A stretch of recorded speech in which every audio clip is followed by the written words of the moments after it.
Welcome to the Stacking Triggers podcast, where we try and spike it out. I'm Bill. And I'm Dan. And today we have a special condensed episode for you. Hooray. We're going to be on time. We're not going to talk for hours about things. We're going to be concise because we know you guys want the information fast. Today, we're going to be talking about the Pro Tour results, the B&R announcement that just happened this week, and a test that they're doing on Arena with the Go First rule. Dan, before we get into that, though, how have you been? You've heard me lament about how I'm doing. I have played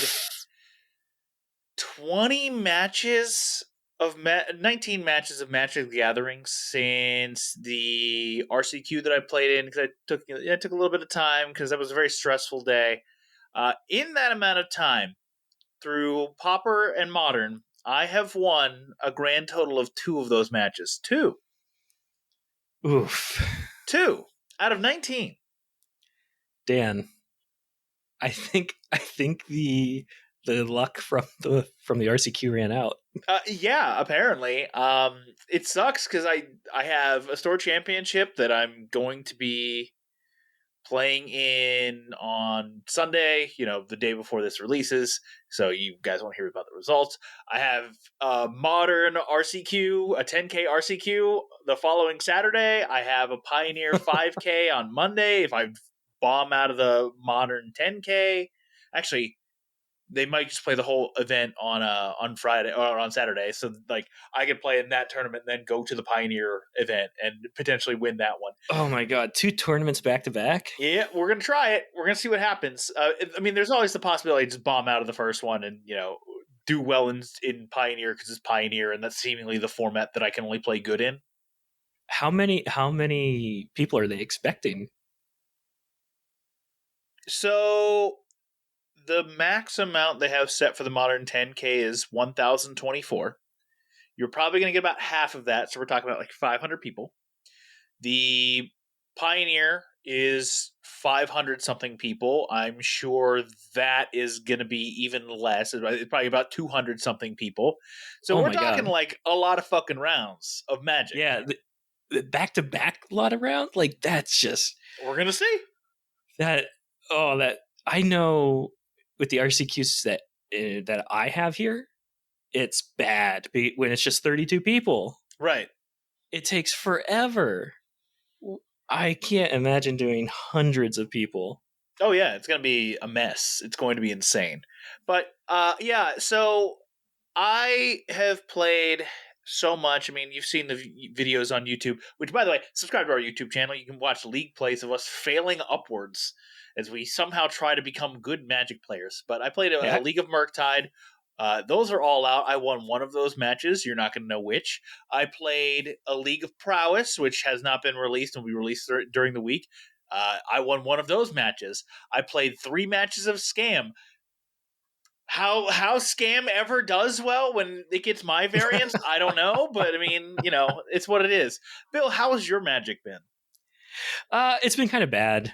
Bad as in I haven't gotten to play a lot. I've only gotten to play for the channel. Right. I played Rakdos Burn. I went 3-2, so a winning record. Yeah, Dan, tier 1 decks or tier 1, tier 2 decks, bomb out. Bill, tier 7 deck, win. Random jank. Yeah. And I didn't even play half the deck because I didn't want to load up the opponent's board. But you could go watch those videos. I do a deck tech. It's great. Yeah, so I went 3-2. That's really all the Magic I've gotten to play. For work, I'm on call, so I can't really leave the house and go play. Hopefully next week I can go play some. Yeah. It's still kind of iffy though, but I will definitely be playing for the channel. I think Handshake Tron. I'm going to give that a try. Okay. Wow. Fuck you. Fuck you, Tron. But yeah, I want to try it. I've never played Tron before, so prepare to watch me just blunder my way through it. We'll see how much of a deck it actually is. Yeah, I think that's the other thing too. Is I just got to find the deck that works because it just seems like I'm getting killed by variants. Like you're gonna see a game of prowess where I draw every fetchable land because the mana base is Ugh. 9 fetches, 5 shocks because I'm playing the Jeskai prowess version, and 3 mountains. And Jeez. somehow I get to every fetchable land in the deck. And I'm still drawing fetches, by the way. Oh, that's So awful. yeah, I eat your bad variants. If you think you have great variants, I am your opposite. I am what is keeping you at the top of the level, like at top level. You are the reason why you have every card you can play all the time. All the time. Perfect. Well, Dan, speaking of those top level players, last time we recorded the Pro Tour, it was in the middle of the Pro Tour. We had known what the top 8 was. It was Rakdos, Mono Green Tron, Amulet Titan, Rhinos. Yeah, no Yeah, living end. No 4 living end. decks. Yeah, no 4 living decks. end. Yep, And now we have the results. we do. The first Lord of the Rings Pro Tour results are in, and I was surprised. My comments did not age well. Yeah, I was surprised too because it seemed like Handshake Tron was specifically built to win the scam matchup, and then somehow Jake Beardsley plays a Rhino player, which is Scam's worst matchup. 3-1s him, plays against Amulet Titan, which is a combo deck, and I think Scam has a very good matchup against, and then goes up against Christian Calcano in the final round on just regular Tron, like old school, like closer to old school Tron than the Handshake Tron. And you're just like, okay, cool. And of course, it gives us the great moment of Dothy Voidwalker, Thoughtseize, and then Christian Calcano just throws Ulamog across the table, and he's just like, "This is what you want." And of course, that's what Jake wants. This is an Ulamog that he can immediately play off of his Dothy Voidwalker. Oh man, that's insane. Yeah, That's insane. He stole that. I remember he scammed them. he Scammed scammed it. them. Oh gosh, he did scam it. I was actually really surprised. Just kind of because we saw how many. It was what 40% of the field was scam, something like that, No, or 20. was it 20%? Sorry, It was 20%. I think it was 18.4%, so roughly 20%, and it was the highest played by far. I think there were 2 other 10/11%ers. I think Tron was around 8%.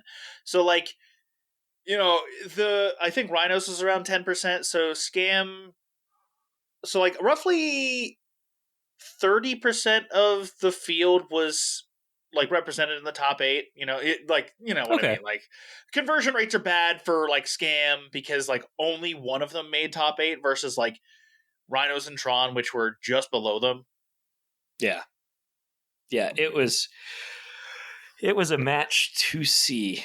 Yep. And I'm happy for everybody. I'm glad that Tron is kind of in there now. It's always kind of been a lower tier deck, but now there's a lot more people kind of paying attention to it, thanks to the Lord of the Rings cards. I'm excited to kind of see where it goes. I'd like to. I don't know. I've been thinking about ways you could maybe mix in other colors with it to maybe take advantage of Bowmasters. I think you just make the deck actively worse doing that. You think Although so?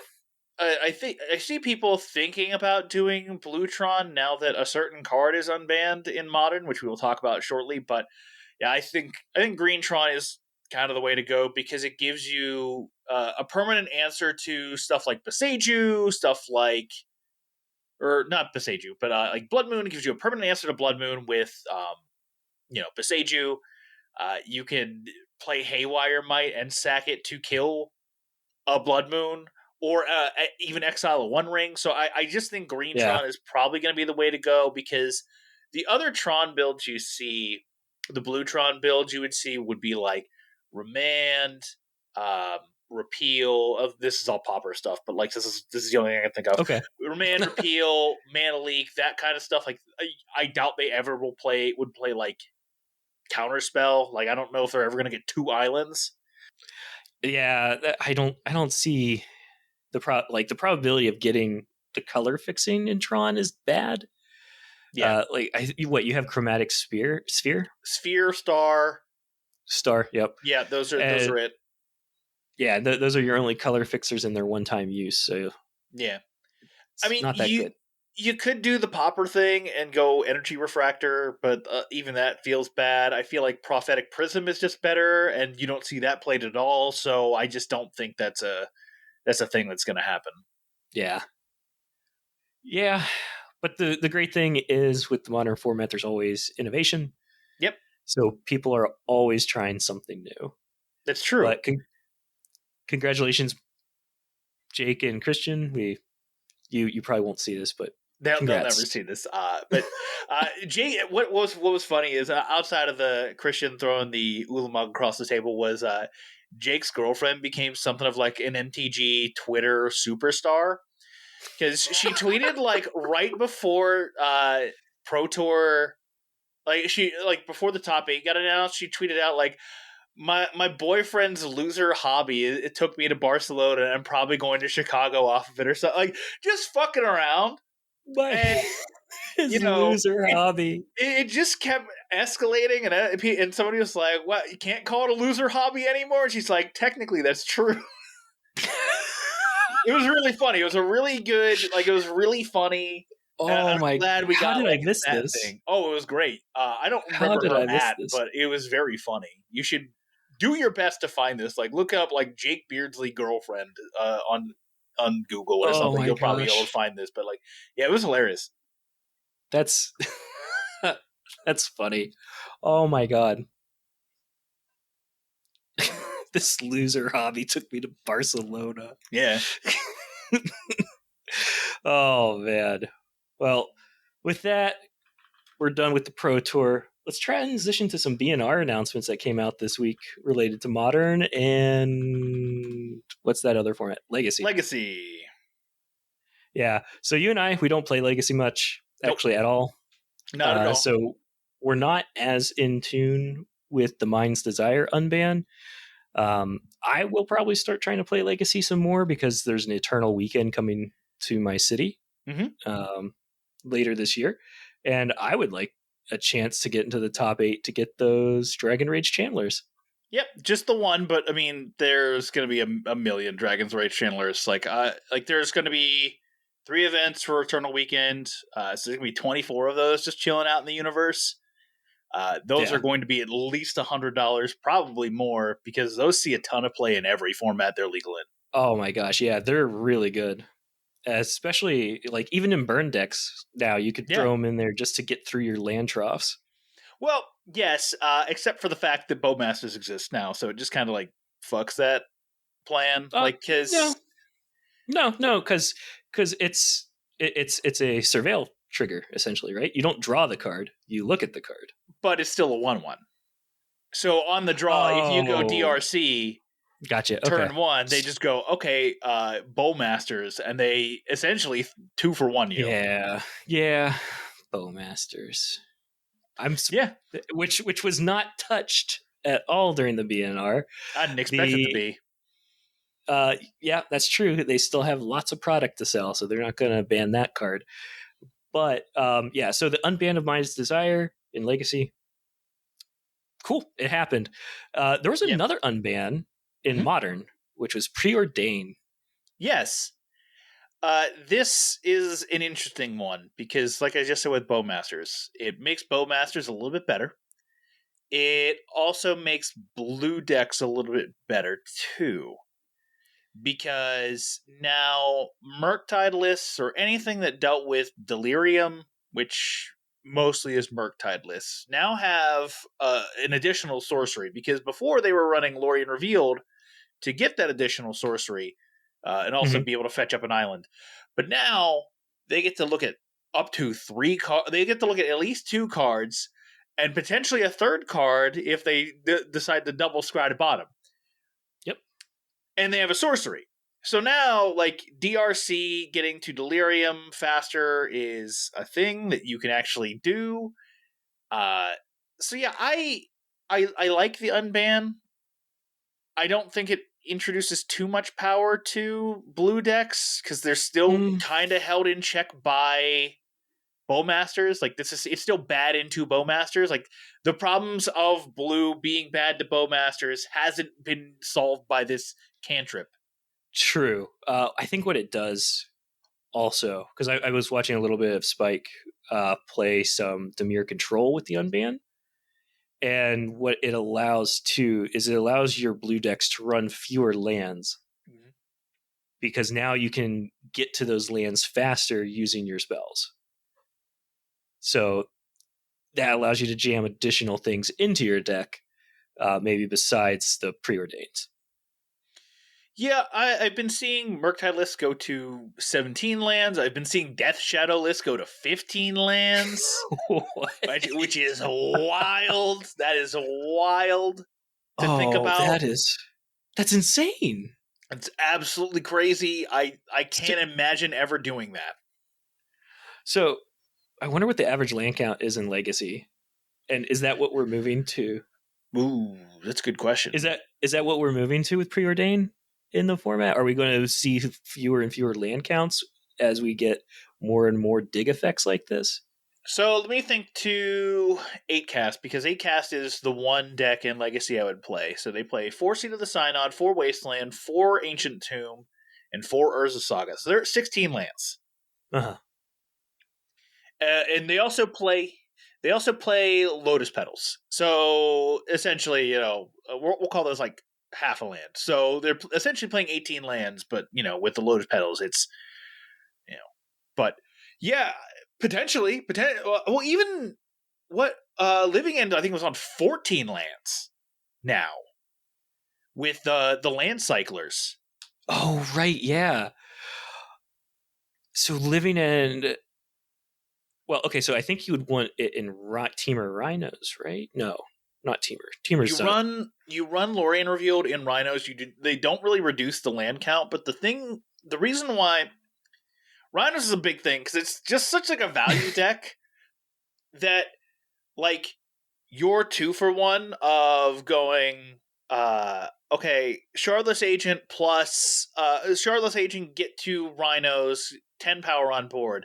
And then because you're playing that unfair way, you can play these they are essentially card disadvantage spells in Force of Negation and Subtlety and Fury and Endurance. Like you can play all these card disadvantage spells if you want to evoked. And Lorien Revealed helps give you additional access to Force of Negation and Subtlety to keep your unfair strategy going, because sometimes, like when you hit that third land, sometimes you don't need any more than that. So you're just like, all right, this Lorien Revealed sucks. Like, get this out of my hand. Just real quick, stepping back to the Legacy. The lands are between 22 and 15. 15 is burn. Interesting. Yeah, so I don't think it's going to really swing that much like we were thinking.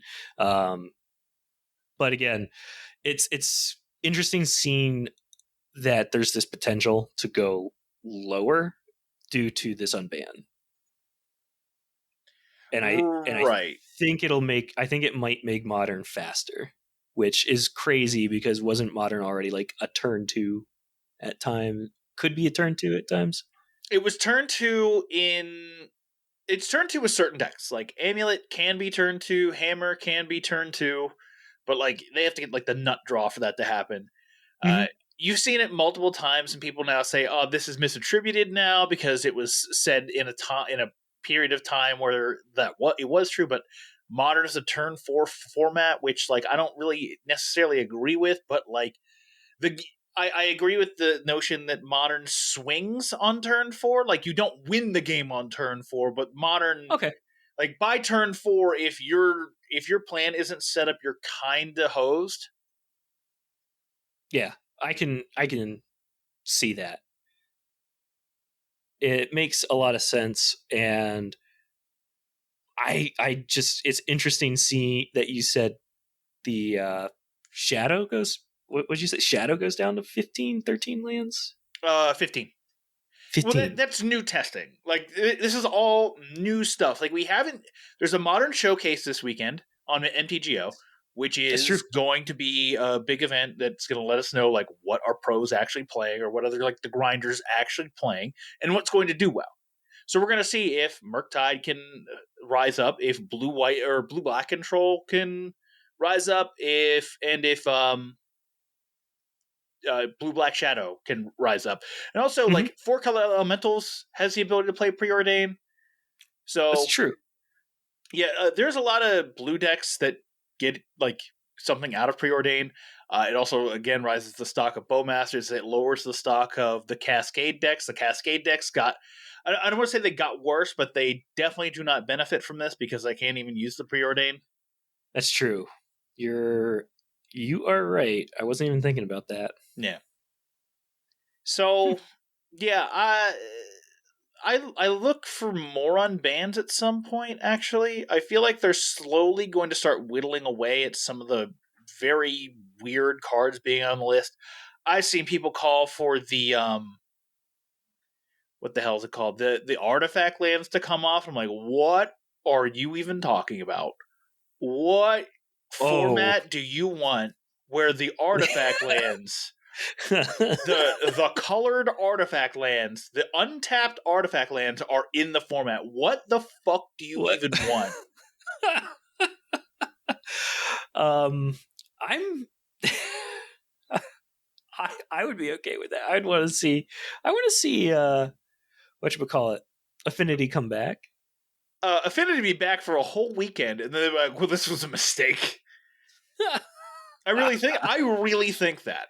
I really think that would be such a fabulous mistake. Because, like, instead of having to play the garbage artifact duels, instead you're just like, all right, see the sign-on, Ornithopter,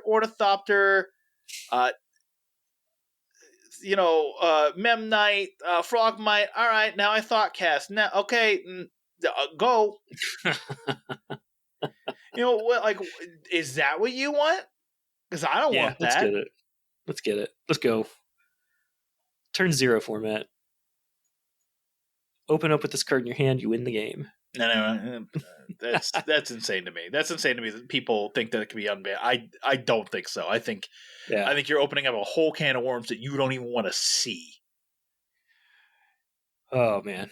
Well, that was definitely a surprising B&R announcement because nothing got banned in any format. Yes, and there were only unbans. So it's interesting that they think that Pioneer's in a healthy spot.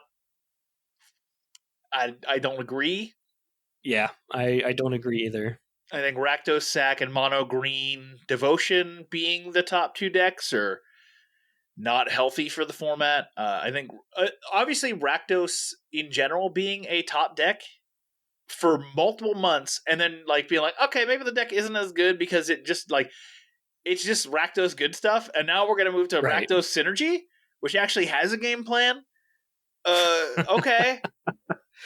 Yeah. And it looks like I'm just looking at the MTGO Goldfish. It looks like for the past 30 days, Rakdos mid-range has fallen down the rankings in favor of Sacrifice instead. Yep. Which is interesting, to say the least. Well, again, it's because it was essentially Rakdos money pile before, and now it's Rakdos with a plan. I'm sure something's going to happen to where somebody's going to go, oh, Rakdos midrange is actually good again, because like I think Rakdos midrange's problem is the lack of good 2-drops, because there's Blood Tithe Harvester, which is a good, don't get me wrong, really good 2-drop, but like, what do you do after that? Like okay, you don't draw that. What's your turn 2 play? That's true. That is true. I think with Wilds of Eldraine, we're just going to have to kind of wait and see what happens. But allegedly, this is the only ban announcement of the year, right? They've reserved the only right. Planned one. The only planned one. Yeah, this is the big one, but they reserve the right after every set release. They say the next one to be on the potential lookout for is around October 16th, which is about a month after Wilds of Eldraine releases. That's when you could potentially see a new update. This Right. doesn't apply to Pauper, however. Pauper can kind of go whenever the hell they want. That's true. Yeah, that they're most for the most part their own identity because they don't have a lot of tournaments that are right highly anticipated related to this. And the only thing you really have is Paupergeddon, and that's quarterly. And Paupergeddon's Yeah, dope. Like Paupergeddon's a great time. Like I've never gone, but like I watch it and it looks wild. Like I'll have to the I'll have to start watching crazy it. shit. It's really good. It's a really good tournament. Interesting. And that's in the EU, right? Yes, it's normally in.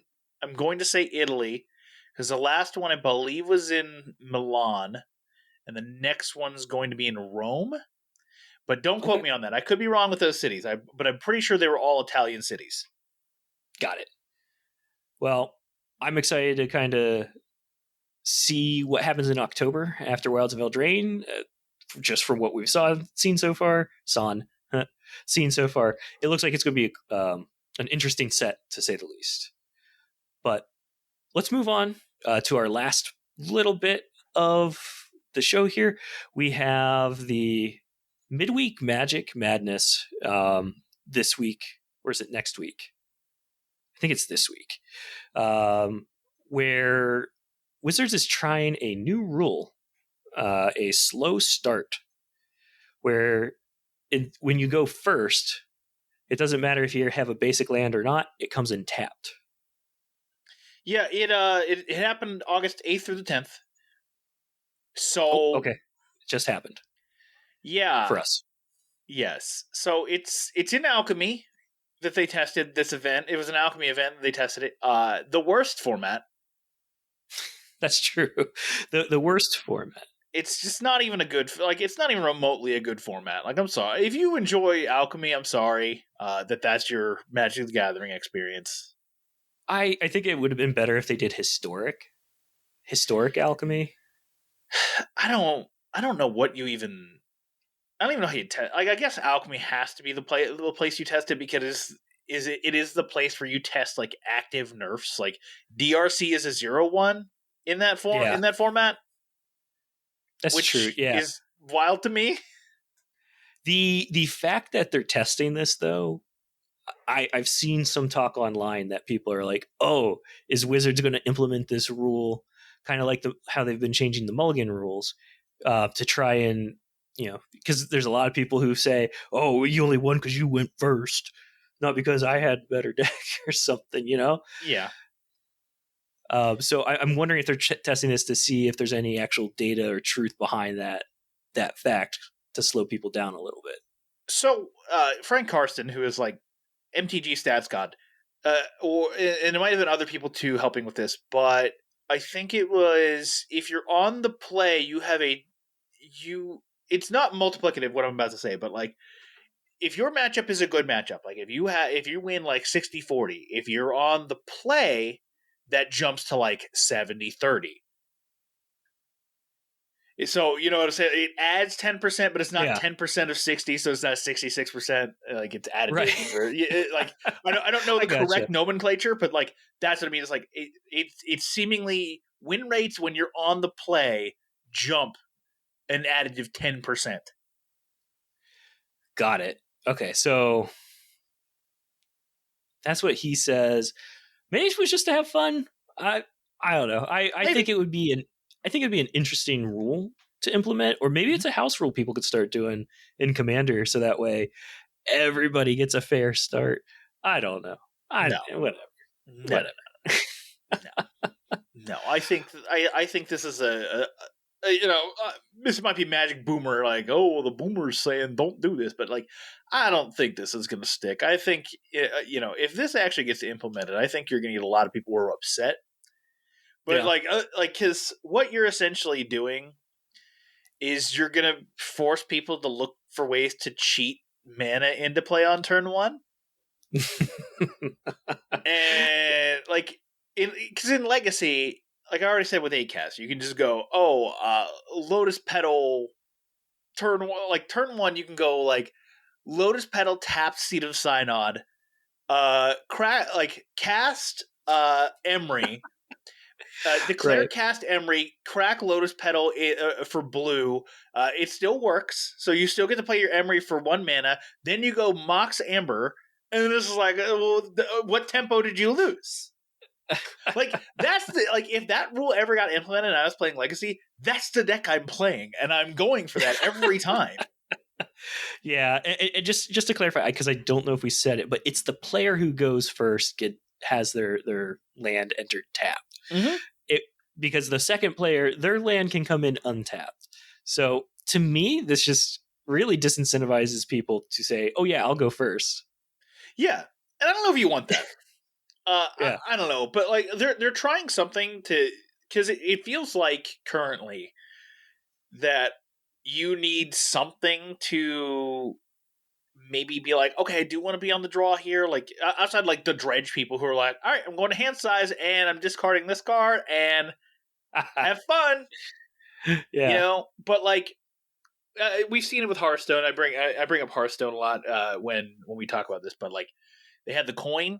Like you got the tempo start on the play, but the person on the draw gets the coin. So it's essentially like Lotus Petal. Like your opponent starts with a Lotus Petal. Yeah.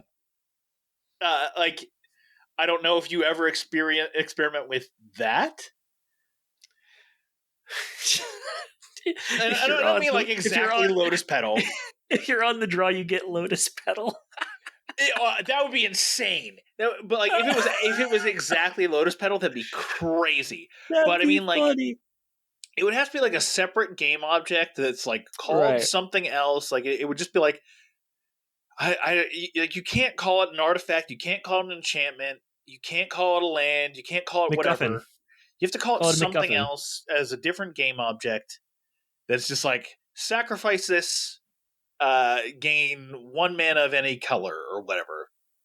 Yeah, which is still, I think, is still crazy. I agree. I just threw this in here because it caught my eye in the news this week, and I thought it'd be a fun topic. I definitely think we've hit that, and I'm happy we talked about the coin. Can you imagine if they brought that game element in, and you're on the play, and you go, all right, Ragavan turn 1, and your opponent goes, all right, swamp, sack thingy, Orcish Bowmaster. So like your opponent is just like, all right, I have 2 power on turn 1, and I fucked you over off of your turn 1 play. That's crazy. I don't know how you fix the play draw dynamic at all. Yeah, but I don't, and I don't envy the person who will figure it out. Yeah. Okay. I think I've exhausted my brain power thinking about the coin. We're going into wrap up here, so let's see.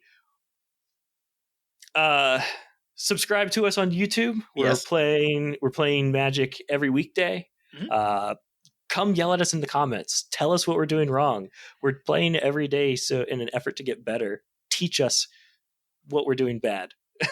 And the amount of times I watch back a video and go, what the fuck was I thinking? like I have this information. Why am I not making this play? It should help. I wish I recorded my matches in paper so I could just be like, what am I even doing in this spot? Like, I'll just go back and be like, what is happening? Why would I not make this play? Like this play makes so much sense. Yeah. Subscribe to us on YouTube. Hit that bell icon. Get that notification when we post new videos. Go ahead, like this video. On the podcast side, Dan, what do they need to do on the podcast side? Subscribe on your favorite podcast platform. Apple Podcasts, for some reason, still has their old logo. I've tried 19 different times to switch to the new logo, and it refuses. Everywhere else has it. Apple Podcasts refuses for some reason. Don't get it, don't understand, but review us both on Spotify and Apple Podcasts. Those are the big ones. Just tell a friend that you think this podcast is cool, even if you don't. Like, if you think the podcast is just fine, but hey, listen to these 2 idiots. Yeah. Tell them come make fun of us. Yeah. We got that thick skin. We'll take negative feedback. It's fine. It's fine. I will take negative feedback. All right. Until next time, though, spike on.